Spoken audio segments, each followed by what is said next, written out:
Hello, everybody. Welcome back to the Bad Bookers Wrestling Podcast. My name is Jack, and I'm back. I'm back. Sorry about last week with no reviews going on or anything like that. It was a busy week. I was moving house, so I was busy. Why? Superstar shake-up. Some good things, some bad things. They were pretty average shows overall. They weren't too great.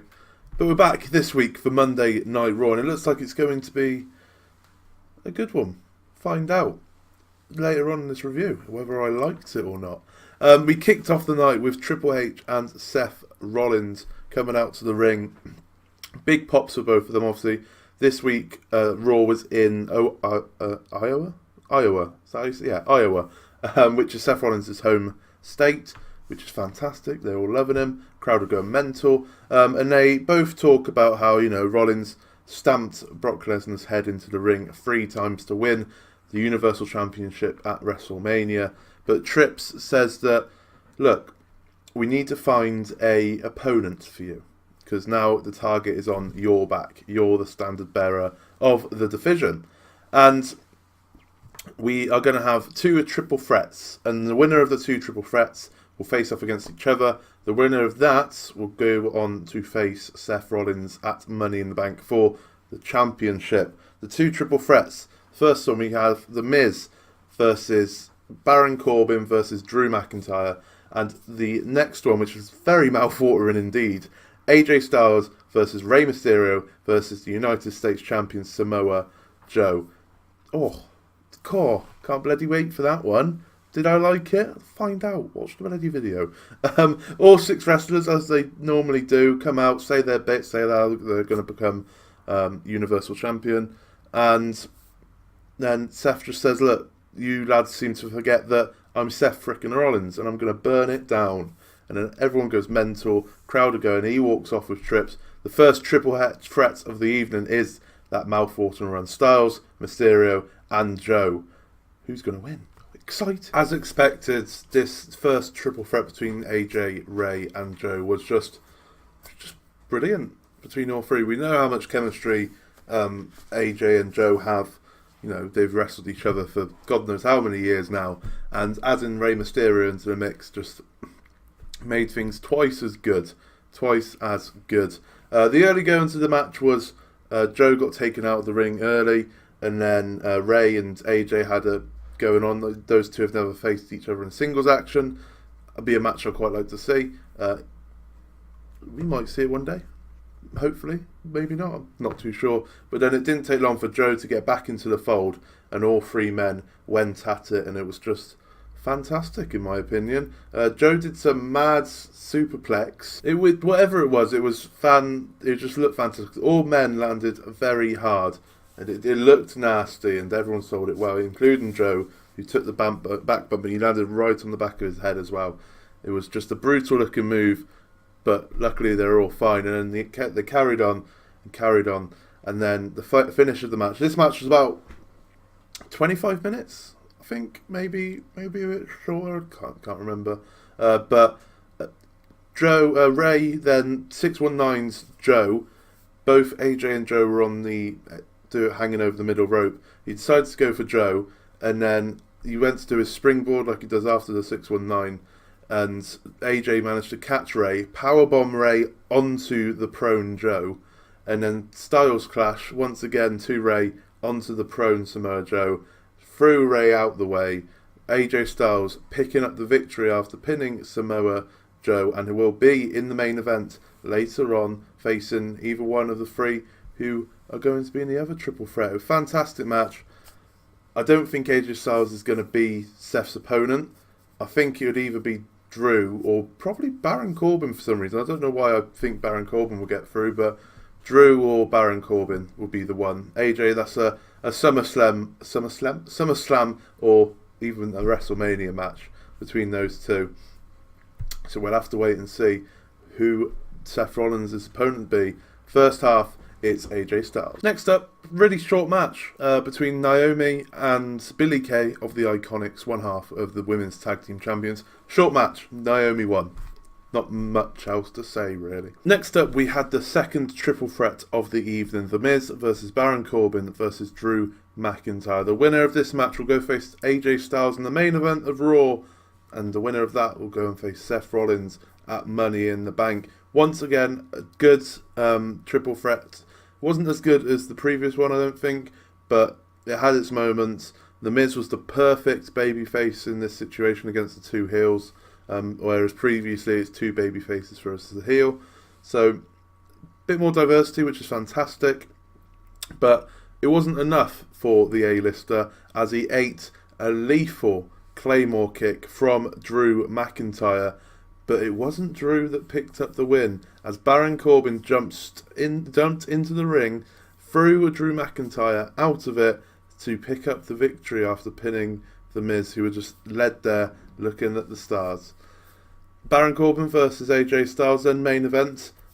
I said earlier on that I think it might be Baron Corbin that wins this. Did he win it though? We'll have to find out in a minute. Like I said, decent enough matchup.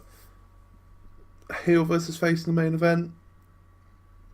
Yeah, you would have liked Drew to win the match, but Drew versus AJ, in my opinion, is a pay-per-view match. You don't really want to give that away on Raw, so I think perfect. AJ versus Baron Corbin should be a good enough match. Let's see who wins. Sami Zayn then came out and cut one of these heel promos again, where he just berated the crowd, saying that they're the problem with what's wrong in WWE at the moment. And he's saying that, he's not bitter, he's jubilant, because he remembers the 10 months that he was away from this company. He was the happiest he's ever been. And he shows us pictures of him going to Norway, Iceland, Switzerland, Scotland, all these places, travelling the world basically. But he said that once he knew that he was returning back to the company, he felt depressed, a bit of anxiety, felt like a big black cloud was hanging over his head, because he just didn't want to do it. He just didn't want to come back, because he wasn't happy anymore now that he knew that he was coming back. And it wasn't because of the entitled superstars in the back. It wasn't because of the corporate pyramid, if you will, at the top, the authority pyramid. It was to do with the fans, once again, the fans and their toxic environment that they've built. And he ended the promo by saying that the crowd should take their own trip straight to hell. Oh, Sami, come on, man. It was such a good promo. That's the problem. Sami Zayn, he's a heel, he's a fantastic heel. His promos are fantastic. He is up there as one of the best promos in the company. He's just brilliant. But as he was walking back up the ramp, Cedric Alexander, new to Raw, came out for his match. And his match is against a guy that wasn't on Raw last week. He was on SmackDown last week, but he wasn't part of the Superstar Shake-Up. But apparently he's now on Raw, and that is Cesaro. So the bar are no more. Cesaro on Raw, Sheamus is on SmackDown, I assume. So yeah, Cedric versus Cesaro up next. Once again, another decent matchup between these two men. I don't know if they've wrestled before. I assume they might have wrestled in the Indies. But they definitely haven't wrestled in WWE, and it was a good enough fight. I would quite like to see it again, if I'm honest. Cesaro picking up the win over Cedric with a lethal uppercut, European uppercut. And yeah, and next up, another match, tag team action match. After a promo between the Usos and the Revival, very good promo from both, very funny and to the point. It looks like they might be setting up a rivalry between the two, which would be insane. Revival versus Usos would be insane. But this matchup was different. It was the Viking Raiders, who have changed their name again, versus the Lucha House Party. And let's just see what experience we get from this match. The experience we got wasn't a match. It wasn't a match at all, as the Lucha House Party came down there, did their thing, and the Viking Raiders just demolished them, absolutely demolished them, and their finishing move now is called the Viking Experience, which it as a finishing move, as a name for a move, Viking Experience is fine. As a name for a tag team, not so much. Next up, after this, anyway, match didn't happen, like I said. We had Becky Lynch come out, Becky Two Belts, as she's now known, and says that there's something in the air tonight, and all that is because of the superstar shakeup that has happened, and people are finding out who their next opponents are going to be, what's going to happen, and she already knows who she's facing at Money in the Bank, and that is Lacey Evans. Becky then implies some things backstage of blonde women and management and whatever. We'll skip that bit, shall we? And before Lacey Evans comes out and says that tells her how to be a lady and not take all the attention like an actual man. I don't. Whatever, Lacey. Come on, whatever. Becky then replies saying that Lacey is getting on her last nerve and she shouldn't mistake her recent happiness for contentment, because she will more than happily slap the head off Lacey Evans' shoulder. All this led into a match between Becky Lynch and Alicia Fox. It was a pretty awkward match, as expected. Alicia Fox hasn't been around for a while. I'm not going to bury her or anything like that, but she's not on the level of Becky Lynch, let's say that much. And it just seemed like a bit of an awkward matchup between the two. There wasn't much chemistry there. But Lacey Evans, Becky Lynch put in the armbar, won. Alicia Fox tapped out instantly, only for Lacey Evans to come in out of nowhere. Women's right to Becky, knocking her on the floor. Becky then got back up and Lacey hit another women's right, completely rendering Becky useless at this point, and then walking off and taking all the plaudits, if you will, even though the crowd were booing and whatnot. But yeah, the match itself was awkward. The promos beforehand, both women did good. Lacey Evans comes out off top. That's fine. She needs to start looking strong as an actual wrestler, not just someone coming down the ring and walking and being, oh yeah, here I am. But yeah, next up we've got a matchup between Ricochet and Bobby Roode. Bobby Roode's changed a bit since last week. He's grown a very nice Tom Selleck kind of moustache going on. He's now called Robert Roode, and he is now a fully fledged heel. So finally we got Bobby Roode as a heel, Robert Roode, whatever he's called now. The moustache is glorious, if you will. Pardon the pun. And he faced Ricochet, like I said, and he picked up the win against Ricochet. Surprising. Ricochet, now that Aleister Black's moved to SmackDown, which is another of these moves that happened earlier on today with Andrade and Selena Vega, with Cesaro moving to Raw. Ricochet is a single competitor, and he didn't particularly get off to the greatest start as a single competitor. Pardon me. And yeah, like I said, it's surprising that they had Ricochet lose now, but because Bobby Roode's got this heel turn and he needs to get some momentum of his own, put them into a feud together. As long as Ricochet comes out on top, maybe.